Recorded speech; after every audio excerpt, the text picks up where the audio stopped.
निकै डाँडा त्यो उकालो काटेको होइन नजाने त्यस्तो लाग्ने अनि त्यति बोल्दा रहेछ आउने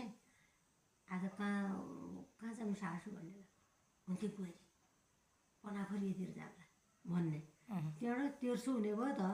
पनाखरीतिर जाउँला भइजान्छ भन्ने अनि तेर्सो लाग्ने पर डाँडादेखि डल्ला घर माथिबाट गइसक्यो कहाँ जाने भन्ने यसै खर्चुङ खर्चुङ गरौँला यसै गरौँला भन्ने अन्त म सट्टै चुर्न गइजाने हामी घाँस चुर्न बनाउनु सासु पनि ढुको जाने म पनि ढुको जाने म पनि एकैछिन बनाइहाल्ने सासु पनि त्यस्तो रे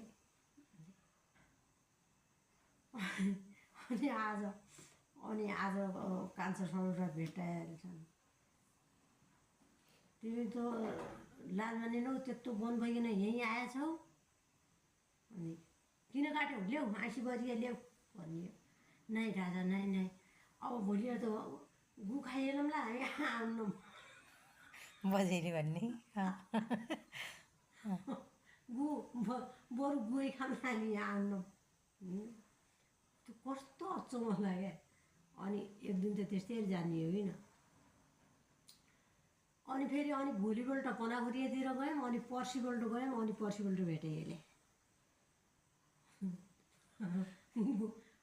यसले ती सौरा अगाडि दाँचिएन गु खान्छौ अन्न खान्छौ अघिल्लो दिन गु खान्छु भने त्यही भन्दैनौ गु खान्छौ अन्न खान्छौ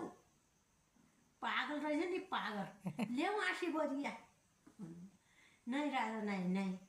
अब आउनु हामी आउनु मरिजाम अब आउनु भन्ने म त हाँस्ने भएँ कि अनि पर्सिपल्ट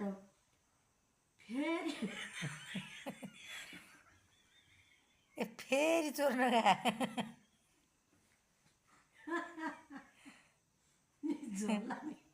नि झल्ला पागल चोर्न खेतेर आइपर भिडाउँछ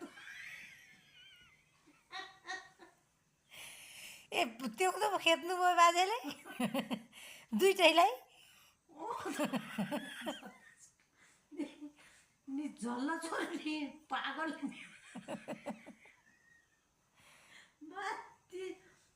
पोहोर त भिड गर्छ रहेछ